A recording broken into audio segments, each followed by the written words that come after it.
Hey folks, I'm Sir Vainglory and welcome to Anatomy of a Battle number 22. This is another attack-defence scenario. This time we're crossing the Merderet, and again we have the 4th Armoured Division attacking the 3rd Fallschirmjager, and I'm defending. So in this battle I tried to put some of the learning from my first attack-defend battle into practice. Top priority was going to be to put every unit onto return fire only orders right at the start. I wanted to make sure I made better use of my off-map artillery and to put my anti-tank units in better positions.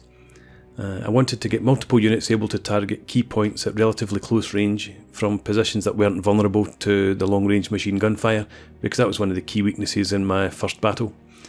The problem with this was that I spent too much time identifying positions with the right lines of sight from anti-tank guns and hadn't finished deploying my forces when the battle started. I expected the main attack would come from the right side, as it offered more cover on the approaches to the Chateau, even though it meant having to cross the river. There are a few bridges there, so it's not as if there's a single choke point. And again, learning from the first battle, I planned to follow the old "he who defends everything defends nothing" maxim. So with the exception of my SPA troop, I was concentrating my units to provide better mutual support than I achieved the last time out. But even with the recce troops, they weren't pushed too far forward this time around. Those on the right had good enough fields of view that they didn't need to be further forward, and the dense forest on the left made it pretty pointless having a unit pushed forward there. And right from the start I knew that my main problem was going to come from the American artillery, as I didn't have anything decent in the deck to counter it. The only artillery I had to start with were a few 80mm grenade werfers and a 210mm off-map battery, so getting in range was going to be a problem. My other option was to use my HS-129 to take them out, but that obviously meant having visual on the artillery, so looking after my recce troops would be important for me.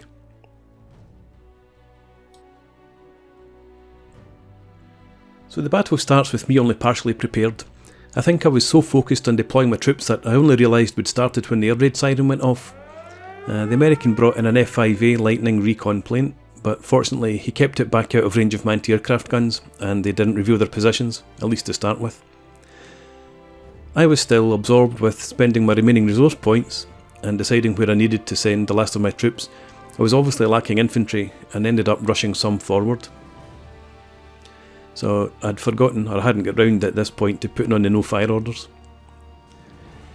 The F5A eventually made a forward run over the centre, and it drew fire from my Flak 36s and it was forced to fall back.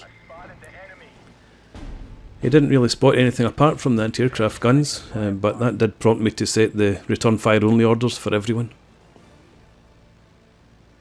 So the last of my troops were beginning to arrive now. I had a Flak 41 that was positioning to cover the main road and be able to move to cover the left flank if needed. I had 4 pairs of Jaeger squads, and would use 1 pair to cover the left approach to the Chateau, 1 pair to cover the centre, and 2 to cover the bridges on the right.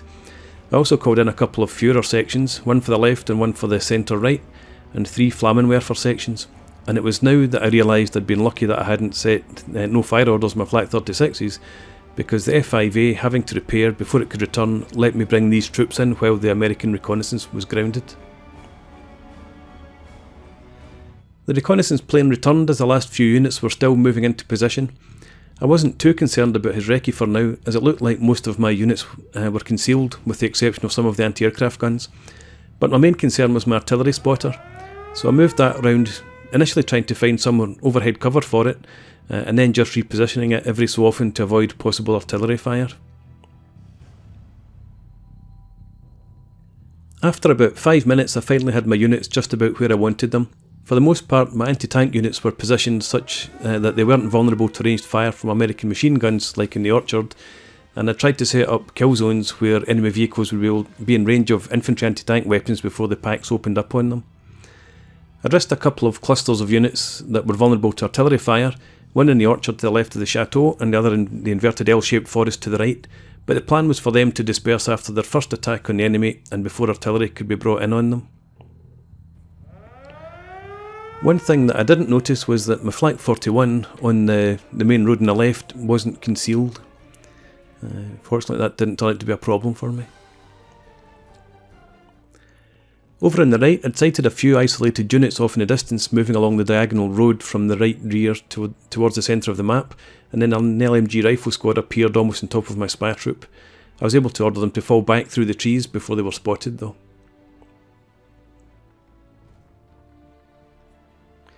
I had wanted to send the spy troop along the tree line to the right edge of the map, but there was an M3 half-track and more infantry heading in that direction, so I just had them fall back more towards my main force.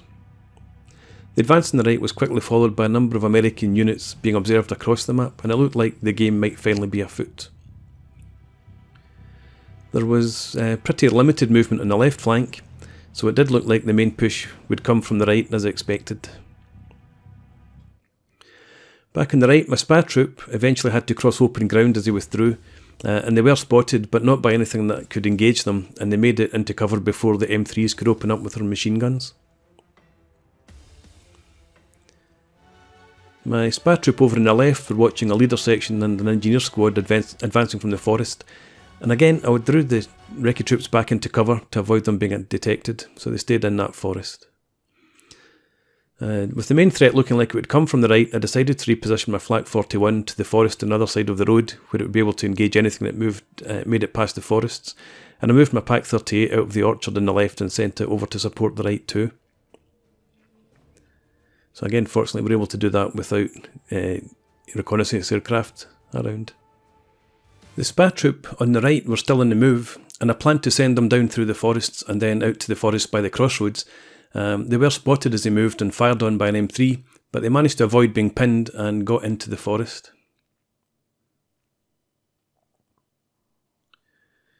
The American then brought his F5A in again, and another pass over my positions. He spotted my observer there, but again it was really only the anti-aircraft guns that he could see. I had been moving the artillery spotter over to the right, but decided against that with the recce plane flying around. And the first American artillery began to land now. There was a group of M7s targeting my Flak 36 by the Chateau, also catching my Pak 38 as it was moving past, and both units were pinned. And at the same time, an off-map 155mm barrage came in on my units in the orchard, pinning most of them. I think that was just blind fire, I don't think you'd seen any of those. I could see some of the American tanks holding position further back, but the first unit to advance was an M3 that began pushing across open ground on the right. It moved about 100 metres then stopped, so I reckoned it was a sacrificial offering meant to draw out my anti-tank guns. And the game of cat and mouse continued for a bit longer. Then an M4A1 in the centre began to advance, and the M7s opened fire in one of the forests. My units there appeared to be concealed, but the first rounds landed right on top of my Pak 38, knocking it out. It might have been blind luck, but it was a problem nonetheless. Fortunately, he didn't have anything pushing in behind that barrage. And by now, I'd redeployed my artillery observer to the right, but I didn't want to call in fire until I was certain it was worth it. There was some movement of infantry and light vehicles, but it had still been pretty small scale. As things developed, I reckoned that the infantry advance towards the forest where I'd lost my Pak earlier would be worth an off-map barrage, but as I was in the process of calling it in, I lost a spotter to fire from the M7s. I don't know if I should have done something about the F5As after all. I think that was just, again, blind fire. I think it was lucky shots.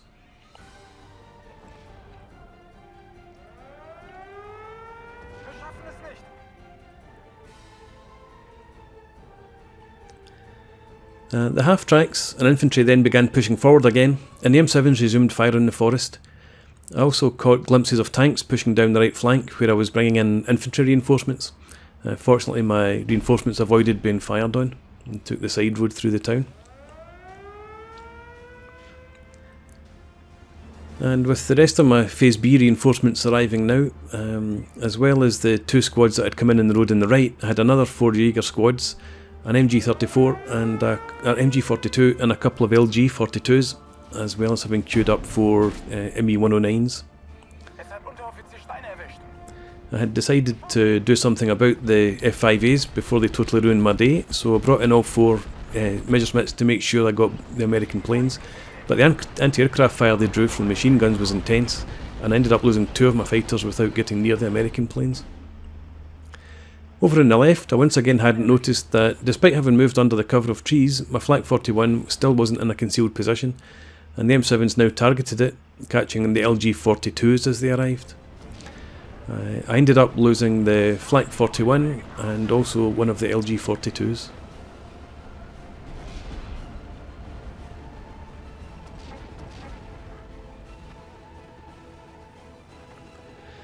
And while all of that was going on, the engineer squads on the right had moved into contact with my SPA troop.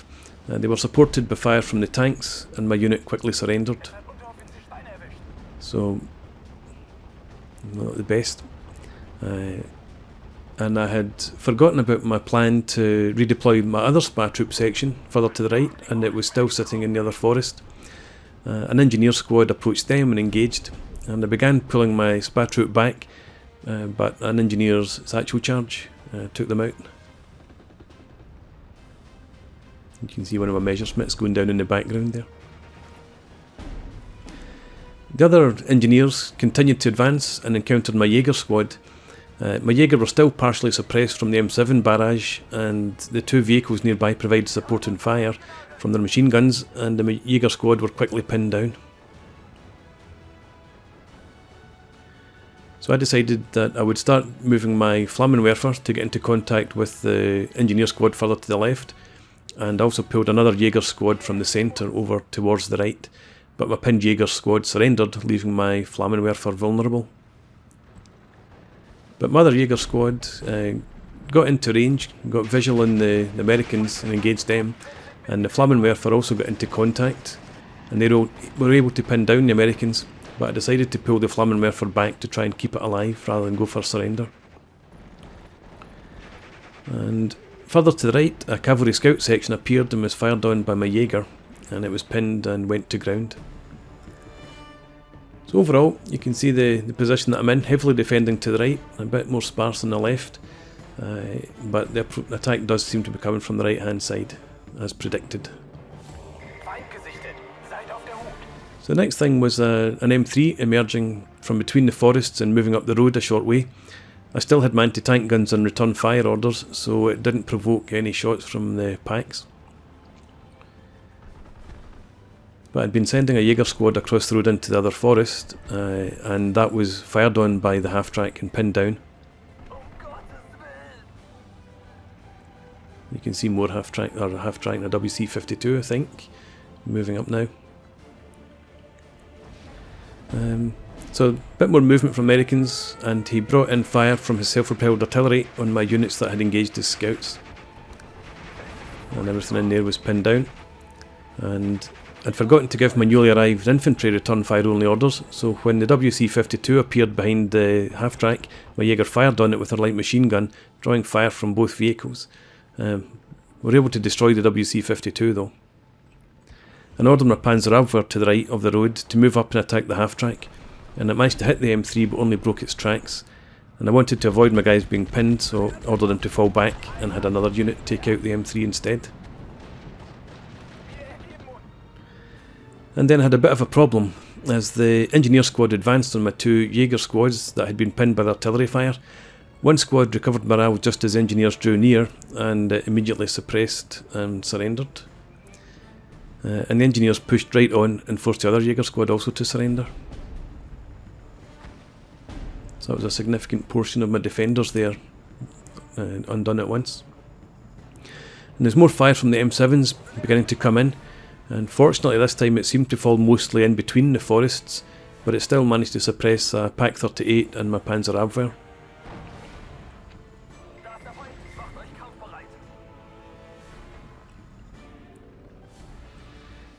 And we now began to see a bit more movement on the left flank, with a couple of tanks and some light vehicles moving forward. I still had my Pak 38 over here and no fire orders, and I planned to leave it that way until a tank came in range, so I let the light vehicles slip past. And back on the right, I'd moved my units in the forest out of artillery fire zone, but the Flak 36 in amongst them, firing on the recon aircraft, drew a barrage of fire from the M7s, and that caught my infantry as well.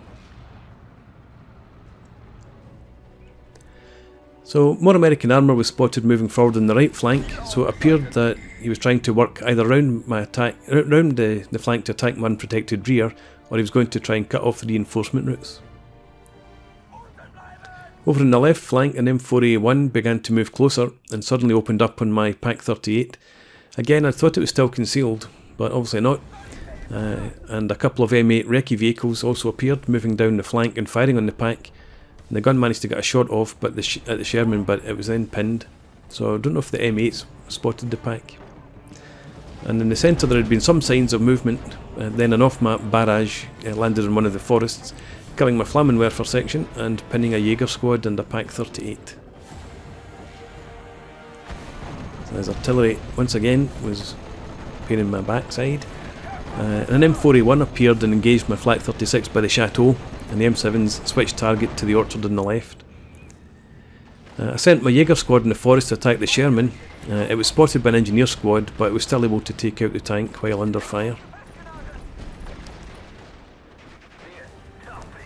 The two M8s on the left headed towards the centre, and they were targeted by my Flak 36.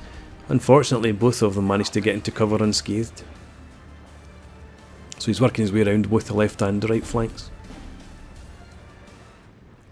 Back in the centre, I'd pulled the Jaegers that had killed the Sherman back from the fight with the engineer squad. I'd lost an LG-42 and infantry in the orchard to artillery fire, so I needed that Jaeger squad to be in a position to guard against any push that might come from the left. And that meant sending my Jaeger squad in Pak 38 from the other forest over to cover the open ground in the centre. But my Jaeger squad had drawn the Americans' ire by killing the Sherman, and he targeted their forest with fire from self-propelled artillery, and the Jaeger were pinned down. Again, fortunately there wasn't an American advance coming in behind the barrage. There was a bit of pressure applied from the left flank though, where the Sherman attacked my Flammenwerfer, and a couple of engineer squads moved in on my Flak 36.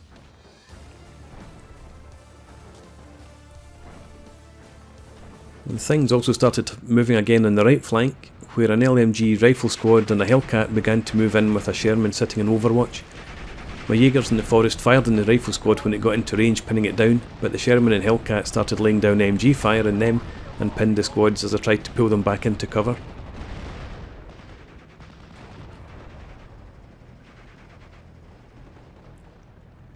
My squads went to ground, but as soon as they recovered morale, I knew that they were going to take fire again, so I risked trying to get my Panzerabwehr into range of the Sherman. And because they're a recce unit, the frontline marker didn't give away the fact that they were advancing, and they managed to take out the Sherman, and then I started pulling them back into cover right away. But unfortunately, an engineer squad appeared and was able to take them out with a satchel charge, and despite being engaged by my Jaeger squad that was in the same vicinity.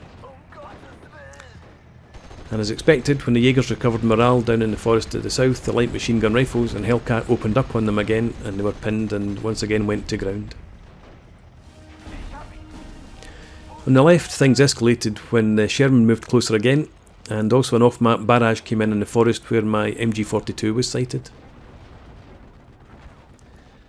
The Sherman finished off the Flammenwerfer section and then moved forward and killed my Flak 36. And with the anti-aircraft gun out of the way, it appeared that all of the American units on the left began pushing in towards the centre. So it's beginning to look like we've been pocketed, but Phase C has just begun, and I'll have reinforcements that will easily break through to us. I already have a couple of Stugs heading in on the main road on the left, and the Americans are only really pushing in from the right flank, and I've gotten my Jaegers there all out of line of sight, so I should be able to hold the Americans back for a bit. And if I could avoid them being pinned by the artillery, it would be okay. And I plan to try to clear out the left flank where the American's weaker, and get a solid defence there, and then concentrate on repelling them on the right. So I brought the Stugs in on the road on the left, and they managed to take out the M8, and I brought in an HS-129 to take out the Sherman. And I figured that would be his main strength on the left dealt with. I had a second HS-129 come in to attack the other M8, but that dropped out of vision, so I couldn't see that, couldn't hit it. And a third HS-129 came in on the right hand side to attack a Sherman, but that disappeared from view, so it attacked an M3 half-track instead. On the left, an OP Sherman appeared on the main road, and it may have been the one that called in the earlier off-map barrages on the orchard, but I like to think it was a fresh one, and that my Panzerabwehr took it out before it could call in artillery on the Chateau. I now sent my Stugs further forward to hunt out the M8 or whatever was still holding the ground on the left, and called in a load more infantry to defend the Chateau. I also had an observer from my off-map 380mm artillery moving in, and I was going to add a couple of Pak 40s to the mix as well. The American artillery began shelling the forest in the centre, where he can tell I still had something in the trees. His self-propelled artillery park is over on the right flank, and it looks like I might be able to get my off-map spotter in range of it with a bit of luck. A column of trucks bringing in my infantry on the left ran into line of sight of the M8, but they moved too quickly for it to get a bead on any of them, and they managed to pass safely. So I've sent my Stugs there forward to kill the recce car. The first one to move spots infantry moving in the field beyond that though, and it fired on the infantry instead. The M8 fired on the Stug, hitting it and knocking out the driver, but it was then killed by the second Stug. So the Americans still had a weak engineer squad and a leader section pushing forward from the left, but my MG42 is still clinging on in the tree lines and it fired on them, and then the Stugs got line of sight too and they joined in the fun. So the left flank's pretty secure now, so it seemed.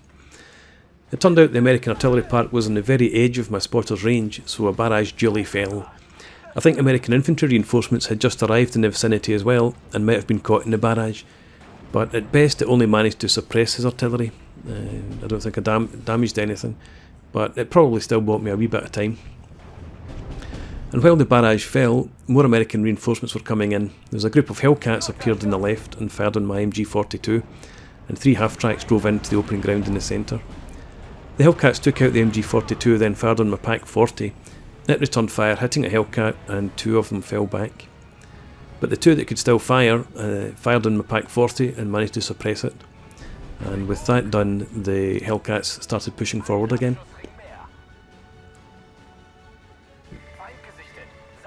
In the centre, the M3 half-tracks stopped right in line of sight of my other Pak 40, and one of them was destroyed straight away. A second one began falling back and had its engine destroyed by the Pak's next shot, and the anti-tank gun then fired on the third half-track, forcing it to fall back and then destroying that one as well.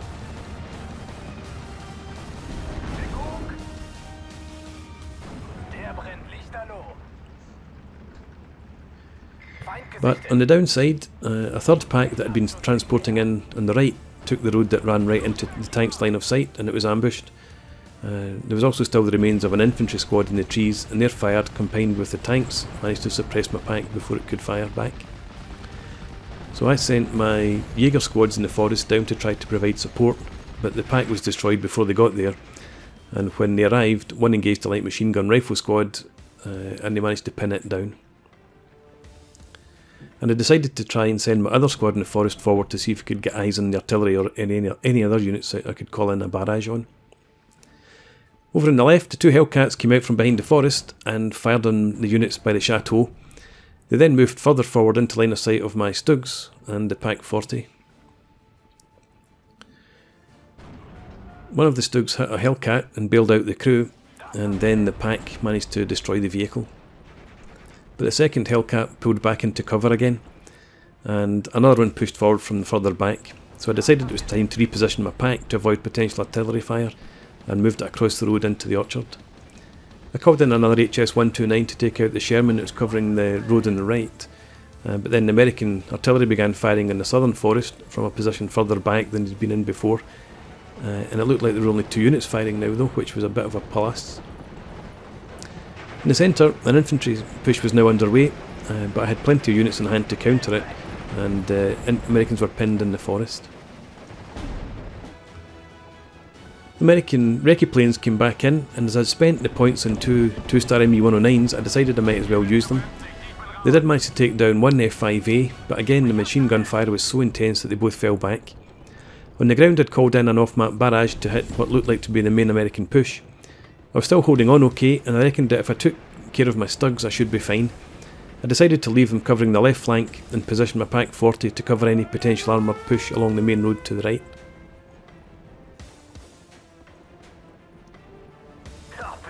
The American then pushed his M4 Abrams up in the centre along with an M4 105 to support that push.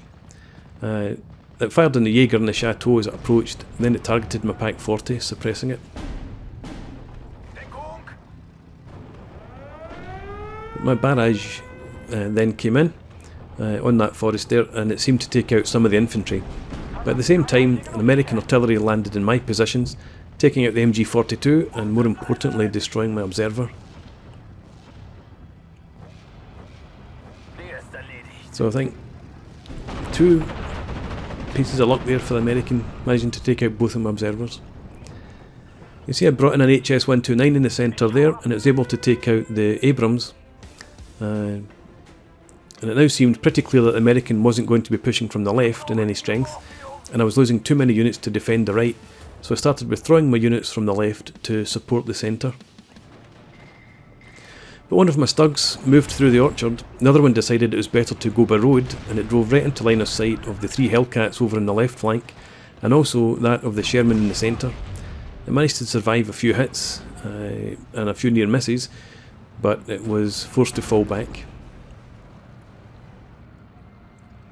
And presumably having seen my movement, the American sent his Hellcats charging in towards the centre.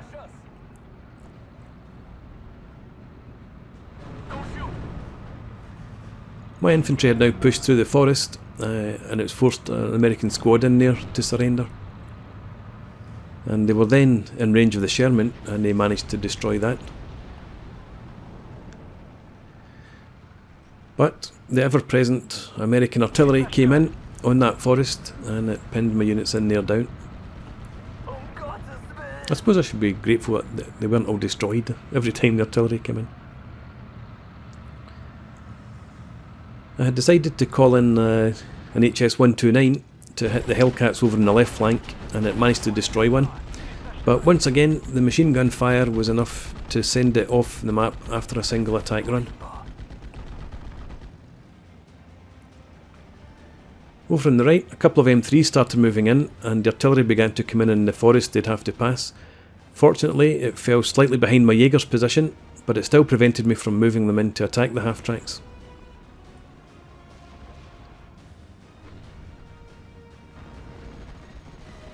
An LMG rifle squad and another couple of M3s then appeared, and I decided to pull the rest of my infantry back behind the forest, as that was likely to be the next one to be bombarded. Over by the Chateau, my STRIX had recovered its morale, but it moved back into line of sight of the Hellcats, and 2 left, and they both attacked it, and they killed it. And I didn't notice, but my Pak 40 had engaged the half-tracks away out on the right. It killed one, but it managed to give away its position. I decided it would be better to concentrate my remaining forces and started pulling the infantry back from the right. This might not have been the best decision, but I felt they were becoming too exposed, and the American knew their positions, and they also didn't have any anti-tank weapons. And speaking of revealing positions, the next artillery barrage landed right on top of my Pak 40 and pinned it down. Again, fortunately, it managed to survive. A leader section then appeared in the forest that I had bombarded earlier, and a couple of my squads in the forest opposite fired on it, and they were then fired on in turn by a couple of half-tracks that appeared down the road. And the self-propelled artillery then switched targets onto that forest, and they hit my infantry as well.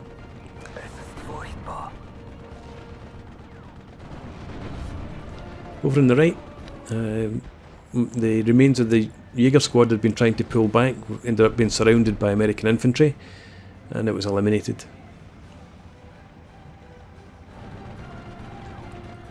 In the centre, I'd been edging a couple of squads back towards the right flank, partly to keep them away from the artillery and partly to try to get watch for a chance on to attack the half-tracks. One of the squads was spotted by the M3s and took some fire, but it managed to get into cover. In the centre, an M4A1 Rhino appeared and stopped by the forest, nicely in range of my surviving Jaeger, and he was able to take it out. And I decided to switch my Pak 40 over to cover the left flank in case there was another artillery barrage, and to bring my STUG in to cover the centre instead. I'd also got an infantry squad infantry squads into the buildings wherever possible. So it now looked like the Americans had nothing left in the centre, and perhaps only their Hellcats and their M15 or M16 out on the left. From the units I could see, it looked like we were evenly matched, but if nothing else, the American still had his artillery and that gave him a real advantage. I had 2 HS-129 still available, but I rued the loss of my SPA troop. If I'd managed to hide a section off to the right, I might have been able to do something about his artillery. As it was, the artillery came in on the spot from where my Jaegers had killed the Rhino. For once the American had wasted his artillery though, as he had nothing attacking there and had no need to suppress my units. He was attacking from the right, and he would have been better using his artillery to suppress my units in the Chateau, I think. But as I couldn't see the artillery, I brought my HS-129 in to attack the Hellcats by the river and destroyed one, but as usual it was forced to fall back after the first attack.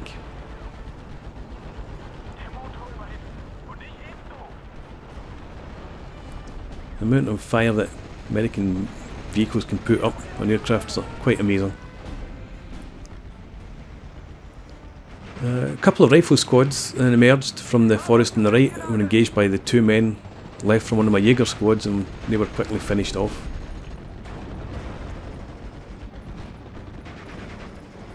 But by now my units in the forest to the right were really hard pressed. They managed to pin an engineer squad out in the open, but one of the Jaeger squads was wiped out. The units in the Chateau were also suffering under fire from the half-track machine guns on one side and the Hellcats on the other. One of the M3s withdrew and the engineer squad was destroyed with the help of my STUG, giving a bit of respite for my pioneers to recover some morale.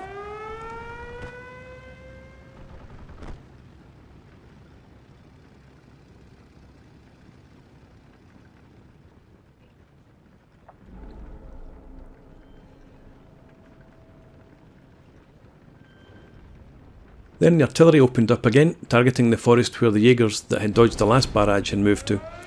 And again, I think the American could have made better use of this barrage if he'd brought it in the Chateau. There wasn't really any need to suppress anything there, especially as he owns the territory. The second M3 returned to the fight, and the 2 half-tracks fired on my pioneers that had been repositioning, but the STUG this time managed to kill one of the half-tracks. The artillery again started firing on the top end of the forest in the centre, and I began to think that there might be an attack coming in the centre after all. There wasn't much I could do except pull my Jaeger squad and my Panzerabwehr section back a bit and hope I might be able to pull off a sneak attack on whatever appeared there. I'd managed to get the Pak 40 a narrow field of view of the Hellcats to the left, and it was able to take one out. Unfortunately the American saw that and was able to get the second Hellcat into cover.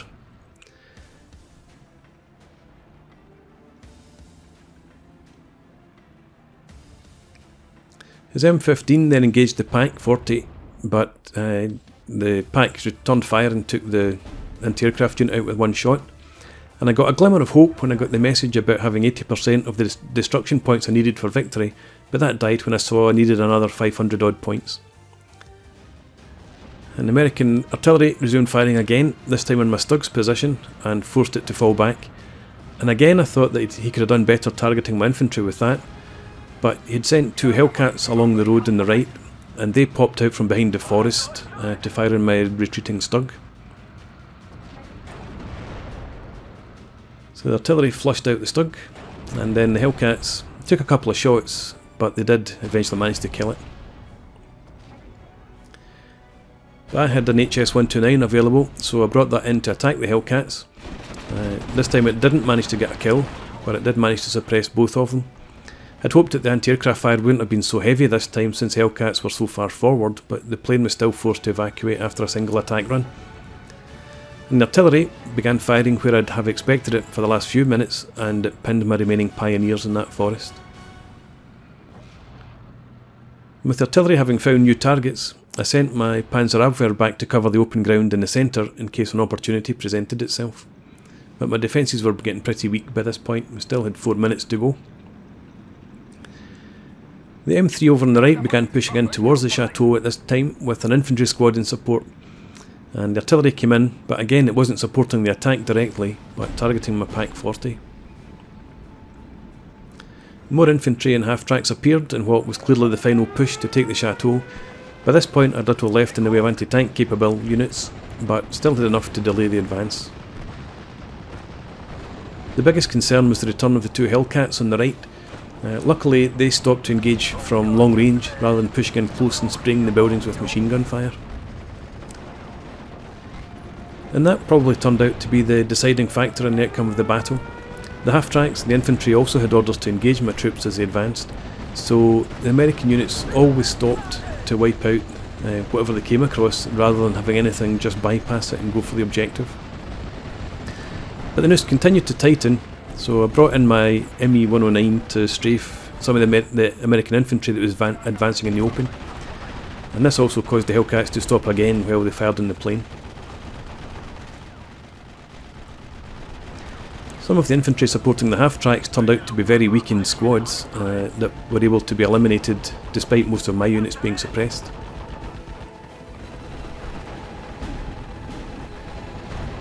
The artillery finally coming in on the units in the Chateau, and intense machine gun fire on some of my other infantry.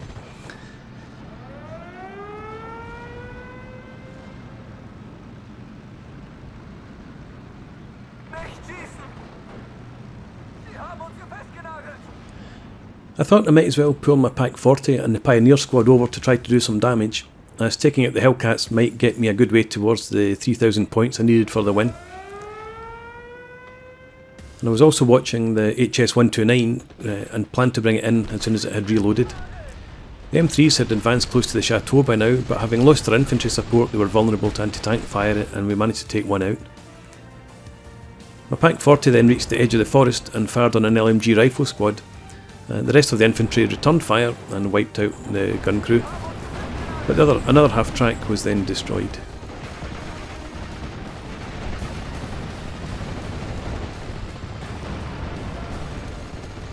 The Americans were now getting into close contact with my troops, and the leader squad appeared in the forest, so it was obvious my units by the Chateau would be wiped out. Once again, artillery fire started falling on my Pioneers in the forest, and I expected that they might also now be destroyed.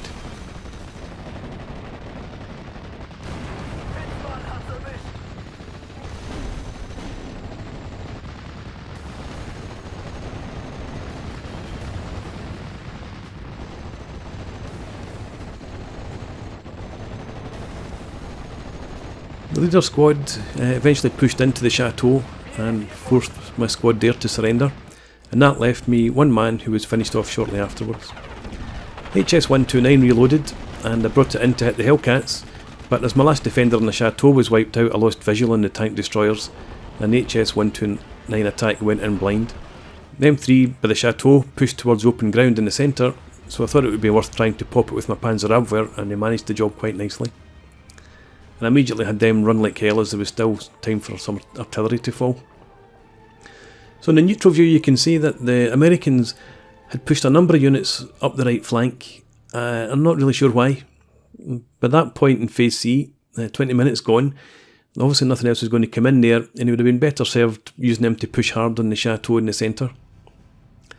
So it turned out, as with my first battle, I was awarded a total victory.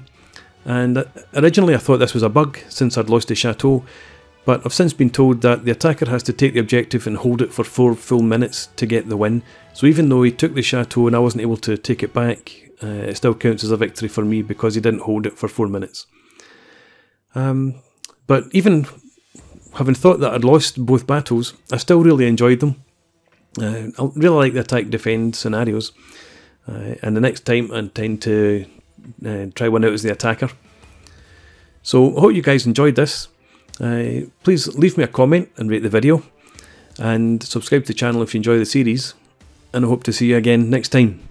Cheers.